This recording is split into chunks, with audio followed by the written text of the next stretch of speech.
বেশ কয়েক বছর আগের কথা। সদ্য বিবাহিত এক যুগলের ঢাকার অদূরে প্রত্যন্ত এক গ্রামের কাজের সূত্রে স্বল্পকালীন বসবাস করতে হয়েছিলেন। জনবসতিহীন দিকশূন্যপুর গ্রামের এক ধারে ধুধু খালি মাঠ, আর তারই কিনার ঘেঁষে কিছুটা জায়গা জুড়ে ছিল অফিসটি। সেখানে যেতে হলে তখন পদযুগলই ছিল ভরসা। জমিটির মাঝখান জুড়ে ছিল একটি মাঝারি আকারের পুকুর, যার পানি রান্না থেকে শুরু করে সব কাজই ব্যবহার হতো। সেই পুকুরের একদিকে 4-5টা টিনের রুম, যার একটি ছিল অফিস। বাকিগুলোতে 4-5 জন অফিস কর্মী থাকতো। পুকুরের অপর পারে 2 না বলে 1.5 কামরা বলাই ভালো এক ছোট্ট টিনের ঘরে বাস ছিল সেই তরুণ দম্পতির।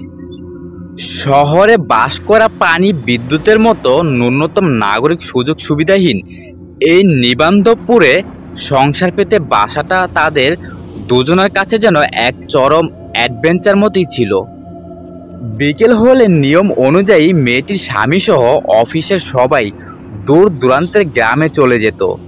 সমিতির মিটিং শেষ করে প্রায় তাদের ফিরতে রাত 10টা বেজে যেত। গ্রাম দেশ। সূর্যটা পশ্চিমে ঢলে পড়ার সাথে সাথেই চারিদিকের তল্লাট জুড়ে দম বন্ধ করা এক ঝুম অন্ধকার নেমে আসতো। মেয়েটির কাছে সেই রাত 10টাকে মনে হতো যেন মাঝরাত। সেই একলা সময়টিতে মেয়েটি ছাড়া আরেকজন মাত্র মানুষই থাকতো না সেখানে। সে হলো সেই অফিসেরই পুরনো রাঁধুনি, লুল চর্মকুজো মতন এক বিদ্যা, যাকে সবাই নানি বলে ডাকতো। সন্ধ্যা থেকেই অফিস ঘরের খানিকটা পেছনে ছন আর বাঁশের বেড়া দিয়ে তৈরি কালিঝুলি মাখা এক রান্নাঘরে কুপির টিমটিমে আলোয় মাটির চুলোয় সবার জন্য রান্না করতে বসতো নানি। একাকী থাকতে থাকতে হাঁপিয়ে ওঠা মেয়েটি অনেক সময় রান্নাঘরে বিদ্যার পাশে গিয়ে বসতো। মাঝে মাঝে শুনতো কি যেন বিড়বিড় করে নিজ মনে বকে চলেছে বিদ্যা। সে সময় তার উপস্থিতিটা যেন পছন্দ করতো না, তা বুঝতে পেরে মেয়েটি চেষ্টা করত পরাতপক্ষে তার কাছে গিয়ে না বসতে। ভাদ্র মাসের এক নিস্তব্ধ রাত্রি। মেয়েটি হারিকেন জেলে নির্জন ঘরে একাকী বসে আছে। সেই রাত্রিতে চারিদিক জুড়ে ঘুটঘুটে অন্ধকার নেমে এসেছিল। রাত নেমে আসা মাত্রই দেখা যায় আশেপাশের জঙ্গলে জোনাকি পোকাদের শরীরের বাতিগুলো জ্বলছে আর নিভছে।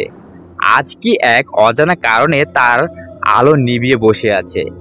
হারিকেনের আলোয় ঘরে পোকামাকড় আসবে, তাই মেয়েটি উঠে দরজা জানালা বন্ধ করে দিল। কিছুক্ষণের মধ্যেই প্রচণ্ড ব্যবসা গরমে ঘেমে নিয়ে উঠল মেয়েটি। বাইরের সাথে তাল মিলিয়ে ঘরের ভেতরেও যেন এক সূচিভেদ। অন্ধকার যা সরাতে হারিকেনটি তার সামান্য আলো নিয়ে প্রাণপণ চেষ্টা করছে। চালের ওপর নুয়ে পড়া বাঁশের ঝাড়, যে কিনা সামান্য বাতাসও শব্দ করে, সেও যেন আজ বড্ড নীরব। এত অন্ধকার আর নীরবতায় মেয়েটির দম বন্ধ হয়ে আসছিল যেন। তখন হঠাৎ করে পচা মাংসের এক তীব্র কটু গন্ধ ছড়িয়ে পড়ল ঘর জুড়ে। আঁচলে নাক চেপে ধরতেই মেয়েটি অনুভব করলো গা শিউরে ওঠা বরফ শীতল এক শিরশিরে হাওয়া যেন হাত বুলিয়ে দিচ্ছে তার সারা শরীরে। কাঠের দরজা জানলাগুলো ক্যাচক্যাচ শব্দ করে উঠতেই আতঙ্কে ফ্যাকাশে হয়ে ওঠা মেয়েটি হারিকেনের মৃদু আলোয় তাকিয়ে দেখে ঘরের দক্ষিণ পশ্চিম কোণ জুড়ে ঘন কুচকুচে কালো এক অন্ধকার আস্তে আস্তে বিশাল এক কিম্বুত কাদাকার শরীরের আকৃতি লাভ করছে। সেই বিবর্ষ আকৃতির ভেতর এক ভয়ঙ্কর দানবের মুখ বসানো, আর তার মাঝে সাদা এক জোড়া বিশাল চোখ। কালো সেই অন্ধকারটি ফুলে ফেপে এবার যেন আরো বড় হয়ে গড়িয়ে গড়িয়ে আসছে মেয়েটির দিকে। তার সেই রক্তহীন চোখ মেয়েটির চোখের উপর এমনভাবে নিবদ্ধ যেন এক জোড়া চুম্বক। দৈত্যকৃতি অজগর যেমন তার শিকারকে এক অমোঘ আকর্ষণে বিবশ করে ফেলে, তেমনি করে এবার আতঙ্কে অবশ হয়ে আসা মেয়েটিকে সেই অশরীরী অন্ধকার যেন এগিয়ে এসে তার শরীরের মাঝে সবলে গ্রাস করে নিচ্ছে। ঘোর কাটিয়ে ঝটকা দিয়ে উঠি মেয়েটি কাপা হাতে কোনো রকমে হারিকেন নিয়ে খোলা দরজা দিয়ে বের হয়ে আসে পাগলের মতো। কিন্তু সেই অশরীরী বস্তুটি যেন তার সাথে সাথে এসে পিঠের উপর চেপে বসতে চাইছে ক্রমশ, যেন ভাবে নুয়ে পড়ছে শরীর। তাই নিয়েই মেয়েটি পুকুরের পাড়ের ঝোপঝাড়ের ভেতর দিয়ে দৌড়ে রান্নাঘরের দিকে যেতে চেষ্টা করতে লাগলো। সেই সাথে চিৎকার করতে গিয়েও দেখে তার গলা দিয়ে কোনো আওয়াজ বের হচ্ছে না। হঠাৎ করেই সেই অন্ধকার বস্তুটি পিঠের ওপর থেকে নেমে পড়ল। তারপর অত্যন্ত দ্রুত গতিতে মেয়েটির চারপাশ ঘুরে ঘুরে আষ্টেপৃষ্ঠে বেঁধে ফেলতে লাগলো। সেই অদৃশ্য চাপে মেয়েটির মনে হচ্ছে তার সারা শরীরে হাড়গুলো যেন ভেঙে চুরমার হয়ে যাচ্ছে। আস্তে আস্তে নিঃশ্বাস বন্ধ হয়ে আসছে। মনে হচ্ছে এবার বুঝি সে মরে যাবে। ঠিক এমন সময় অবশ হয়ে আসা হাত থেকে হারিকেনটা পড়ে গিয়ে ঠিন ঠিন আওয়াজ তুলে কাজটা ভেঙে পড়ল। কেরোসিন গড়িয়ে পড়ল চারিদিকে। তারপর বেশ খানিকক্ষণ দপদপ করে নিভে গেল সলতেটা। সাথে সাথে শরীরটা যেন হালকা হয়ে আসলো। আর অনেক কষ্টে এবার এক চিৎকার করে মাটিতে উপর হয়ে পড়ল মেয়েটি। জ্ঞান হারাবার আগে কানে ভেসে আসলো রান্নার বুড়িটার খোনা গলার আওয়াজ। তার পাশে দাঁড়িয়ে হি হি করে হেসে হেসে কাকে যেন বলছে, কিরে একা ঘরে পাইয়াও পারলি না মাইয়াটার তুইলা নিয়ে যাইতে। তারপর আর কিছু মনে নেই মেয়েটির। এরপর চোখ মেলতেই সে দেখে তাদের ঘরে বিছানায় শুয়ে আছে। জানলা দিয়ে রোদের আলো এসে তেরছা করে মেঝের উপরে আছে। ঘরের ভেতর তার স্বামী ও দু একজন অফিস সহকর্মী। মেয়েটি অবাক হয়ে দেখলো গেরুয়া বসন এক সন্ন্যাসীও বসে আছে বিছানার পাশেই কাঠের চেয়ারে। মেয়েটি জানালো তার খবর শুনে দূরের গ্রাম থেকে নিজেই চলে এসেছে। চোখ বন্ধ করে অনেকক্ষণ বসে থাকার পর তার স্বামীকে শুধু বলল, আপনি ভাগ্যবান যে আপনার স্ত্রীকে ফিরে পেয়েছেন। কিন্তু সবাই এমন ভাগ্য হয় না। কারণটি জানার জন্য মেয়েটির স্বামী অনুরোধ করলে সন্ন্যাসী থেমে থেমে জানালো, গতরাতে তার স্ত্রীকে এক ভয়ঙ্কর পিশাচ ধরেছিল, যার হাতে পড়লে একমাত্র পরিণতি ভয়ঙ্কর মৃত্যু। একসময় এই জায়গাটি ছিল শ্মশান, কিন্তু নদী সরে যাবার পর এলাকাটি এখন পরিত্যক্ত। আজ থেকে বহু বছর আগে এক প্রেত সাধক তান্ত্রিক এই শ্মশানে বসে প্রেত সাধনা করেছিল তাকে বাধ্য করে কাজে লাগানোর জন্য। সাধনার সময় এক অমাবস্যার রাতে সেই পিশাচের হাতেই তান্ত্রিকের মৃত্যু হয়। আজও সে শুধু অমাবস্যার রাত্রিতে বের হয়। আর গতকালই ছিল সেই কাল অমাবস্যা। কাজ ভেঙে হারিকেনের আগুন বাইরে এসে পড়ায় সে আপনার স্ত্রীকে ফেলে গিয়েছিল। যত দ্রুত পারেন তাকে এখান থেকে সরিয়ে দিন। পরের বার ভাগ্য এত সুপ্রসন্ন নাও হতে পারে। খেয়াল করেছেন নিশ্চয়ই গ্রামের কেউ আপনাদের অফিসের আশপাশ দিয়ে দিনের বেলাও চলাফেরা করে না। মেয়েটি সেই রান্নার বুড়ির কথাটি আর উল্লেখ করল না। সে পরিষ্কার তার পরিচিত গলা শুনেছিল, কিন্তু চোখে তো দেখেনি। তাই হয়তো কেউ বিশ্বাস নাও করতে পারে। এর কিছুদিন পরে তারা সেখান থেকে বদলি হয়ে চলে এসেছিল। এর পরের ঘটনা। এই ঘটনাটি আমার নিজের সাথে ঘটে যাওয়া সত্য ঘটনা। আমি তখন প্রাইমারিতে পড়ি, 4 কিংবা 5-এ। একদিন আব্বা বলল বাড়ি যাবে। দাদি চিঠি লিখে আব্বাকে যেতে বলেছেন, আমাকেও নিয়ে যেতে বলেছেন। শনিবার দিন যাওয়া হবে, কারণ সেদিন আমার হাফ স্কুল, রোববার সাপ্তাহিক ছুটি। সেটা 50-এর দশকের কথা। আমরা তখন ফেনীতে থাকি। আব্বা সরকারি চাকরি করে। আমাদের গ্রামের বাড়ি তৎকালীন কুমিল্লা জেলার কসবা থানার শাহপুর গ্রামে। শনিবার বিকেলে 5টার ট্রেনে চললাম ফেনী থেকে কসবা। সেকালে সড়ক যোগাযোগ ভালো ছিল না বলে ট্রেন পছন্দ করত লোকে। রাত 9:30টায় কসবা পৌঁছালো ট্রেন। বেশি রাত নয়, কিন্তু স্টেশনের অবস্থা থেকে মনে হলো গভীর রাত। কারণ তখন কসবা স্টেশনে বিদ্যুৎ পৌঁছয়নি। লণ্ঠন কিংবা হারিকেনের আলোতে কাজ চালাতে হতো। স্টেশন মাস্টারের অফিস থেকে শুরু করে টিকিট বিক্রির কাজ সবখানেই হারিকেন। ট্রেন থেকে নামলাম। গেটের বাইরে এসে দেখি একটা রিক্সাও নেই। আব্বা বলল হেঁটেই যেতে হবে, আর কোনো উপায় নেই। আকাশে চাঁদ আছে, হেঁটে সহজেই বাড়ি চলে যেতে পারবো। হাঁটলে শীতও লাগবে কম। 3 মাইল হাঁটার কথা ভেবে বাড়ি আসার উত্তেজনা যেন ফুস করে নিভে গেল আমার। রাস্তার পাশে একটা চায়ের দোকান, তাতে কেক, বিস্কুট, কুকিজ পাওয়া যায়। শীতের রাতে দোকানে একজন খদ্দেরও নেই।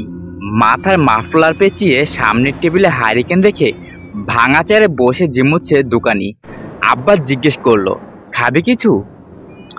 ময়লা চায়ের কাপ আর বিস্কুটের পুরনো বয়ামগুলোর দিকে তাকিয়ে রুচি হলো না, মাথা নাড়লাম।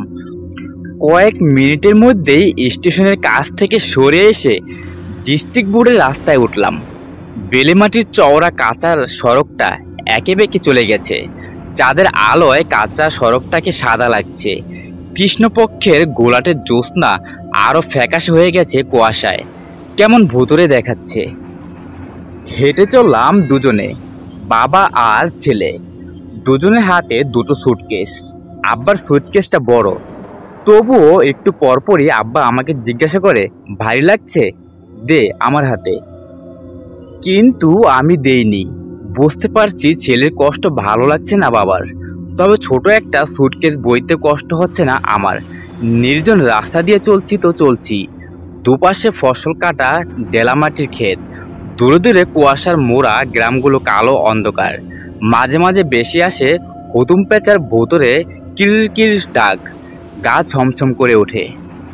এক সময় মনে হতে লাগলো এই একঘেয়ে যাত্রার আর শেষ হবে না। মাইল দেড়েক যাওয়ার পর হঠাৎ একটা অদ্ভুত শব্দ কানে এলো। পেঁচার ডাক নয়। পাশ ফিরে দূরে তাকিয়ে সতর্ক হয়ে গেল আব্বা। ফিসফিস করে বলল, তাড়াতাড়ি চল। কি দেখে এমন সতর্ক হলো আব্বা? তাকালাম সেদিকে। ক্ষেতের মাঝখানে বড় একটা দিঘি দেখা গেল, উঁচু পার, গাছপালায় ছাওয়া, পানি চোখে পড়ে না। গ্রাম ওখান থেকে অনেক দূর। সেকালে মাঠের মাঝখানে বড় বড় পুকুর কিংবা দিঘি কেটে রাখা হতো শুকনো মৌসুমে খেতে পানি দেওয়ার জন্য। বাকি সময় প্রায় পরিত্যক্তই থাকতো এগুলো। আব্বা বলল, ওখানে একটা পুরনো কবর আছে। জোরে পা চালাতে চালাতে ভালো করে তাকালাম দিঘিটার দিকে। দূর থেকে কোথায় কবর আছে বোঝা গেল না। আব্বাকে জিজ্ঞেস করলাম, ভূত?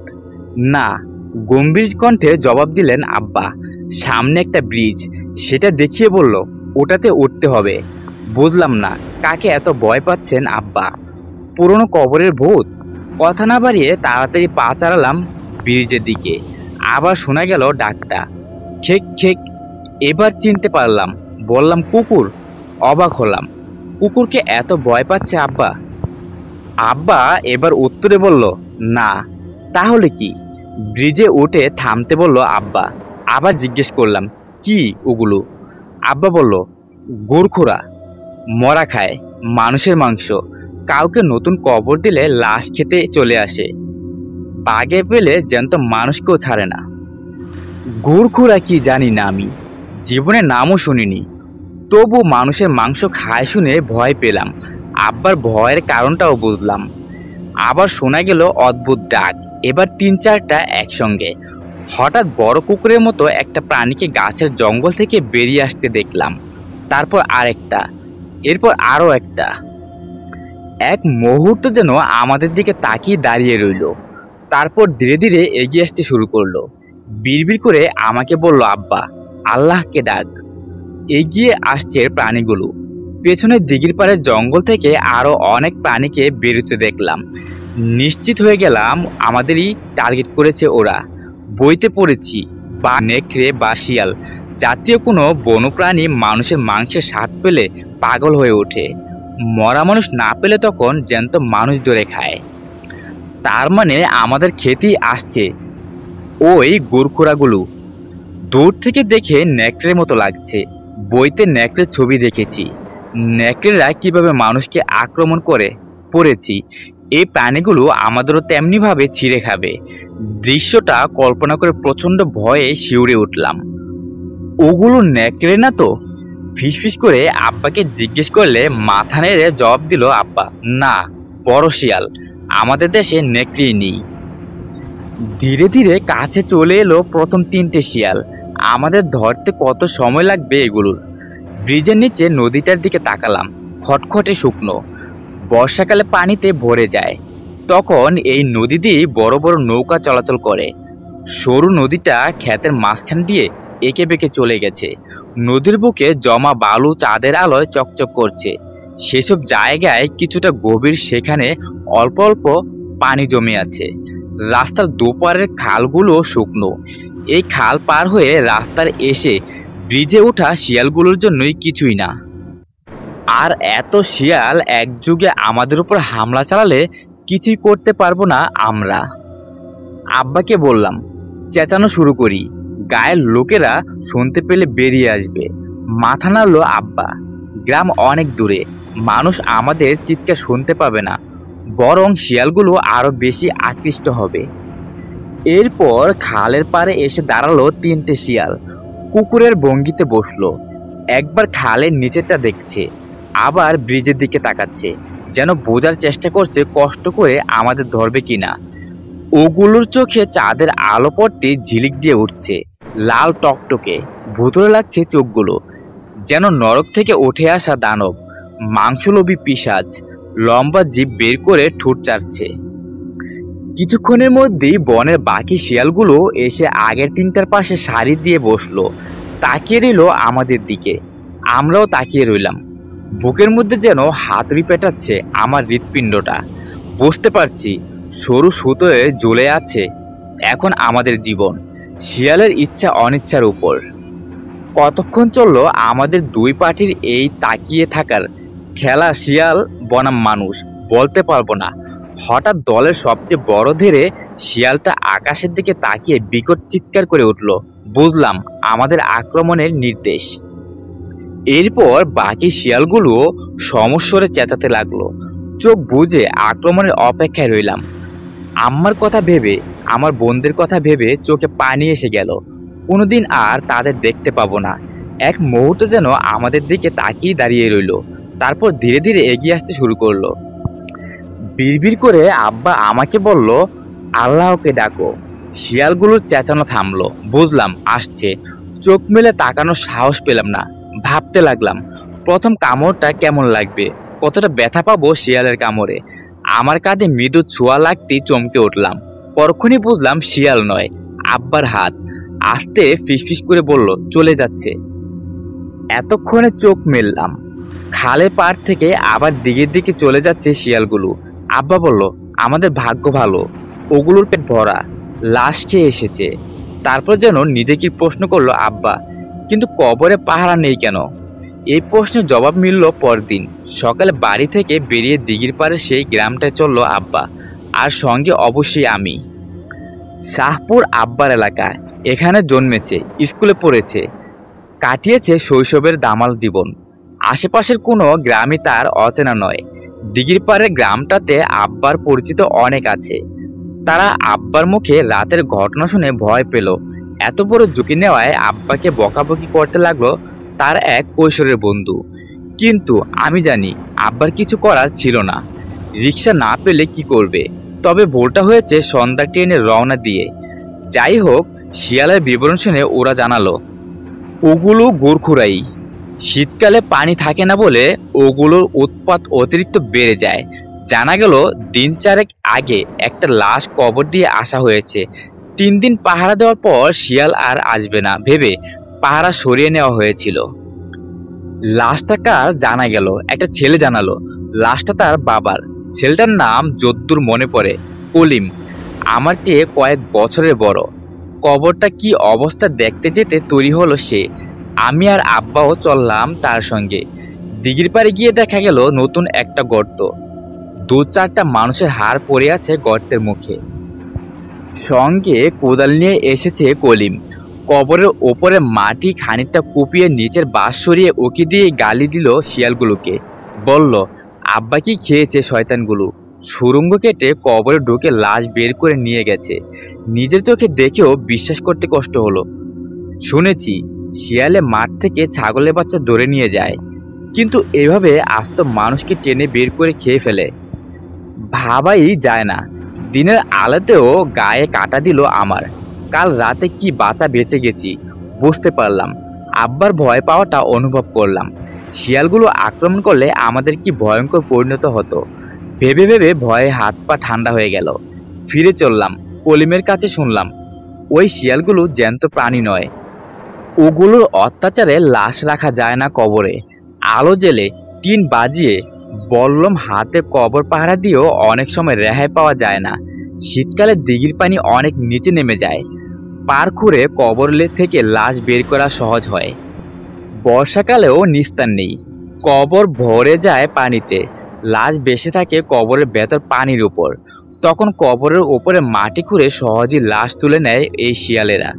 করিম জানালো, গায়ের লোকে অনেক খোঁজাখুঁজি করেও এদের পায় না।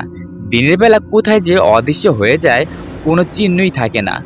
গায়ের লোকেরা ধারণা ওগুলো লাশ খেয়ে খুব পিশাচ, কিন্তু আমার ধারণা ওগুলো শিয়ালই ছিল, বড় জাতের লাল শিয়াল বা রেড ফক্স। স্বাভাবিক খাবারের অভাবে মানুষের লাশ খেত। মানুষের তারা খেতে খেতে অতি চালাক হয়ে গিয়েছিল। লাশ খেয়ে দূরে এমন কোথাও চলে যেত যেখানে খোঁজার কথা ভাবতেই না গায়ের লোকে। হয়তো বহু মাইল পথ পাড়ি দিয়ে পাহাড়ে চলে যেত। ওখানে ছিল ওগুলোর আস্তানা। সীমান্ত এলাকার ওপারে ওখানে খুঁজতে যেতে পারতো না এপারের মানুষ। আর কবর পাহারা দিতে দেখলে শিয়ালগুলো কাছে আসতো না, তাই ওগুলোকে মারা সম্ভব হতো না। যে ঘটনাটা বললাম এটাকে ভূতুরে ঘটনা বলা যাবে না, তবে আতঙ্কের ঘটনা অবশ্যই বলা যায়। এরকম ঘটনা আরও একবার ঘটতে দেখেছি আমি। শিয়ালের তোলা লাশ দেখেছি নিজের চোখে, আর সেটা খোদ কুমিল্লা শহরের ভেতরেই। তবে সেই গল্প আরেকদিন।